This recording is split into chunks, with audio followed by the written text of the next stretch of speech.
Hi అండి. ఈరోజు మరొక మంచి మాటతో నేను ముందుకు వస్తున్నాను.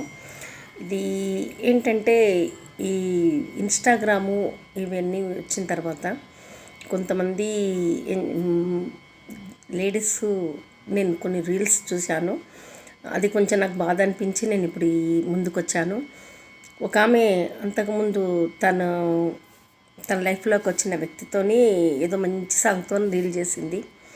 మళ్ళీ ఓ 4-5 రీళ్ళ తర్వాత ఆమె గాజుతోని ఇలా కోసుకున్నది చేతులను, ఇట్లా ఈ చేయికి ఇలా కోసుకొని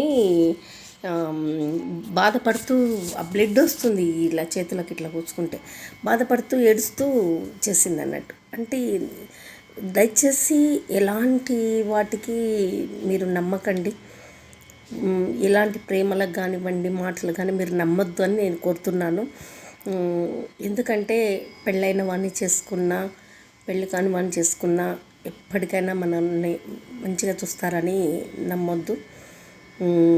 ఎంతో మీరు అందంగా ఉన్నారని చెప్తారు, నమ్మకండి. తెచ్చేసి మీరు సెకండ్ ఆప్షనే, పెళ్ళైన వాడిని చేసుకుంటే మీరు సెకండ్ ఆప్షనే. వదులుకోవాలి అనుకుంటే తన భార్య పిల్లల్ని వదులుకోలేడు, మిమ్మల్ని అయితే ఈజీగా వదులుకుంటాడు అన్నట్టు. దయచేసి ఒక్కటి మాత్రం వినండి, ఓకేనా? ఇట్లా మీ పంతులమ్మ రమాదేవి. థ్యాంక్ యూ అండి. బాయ్.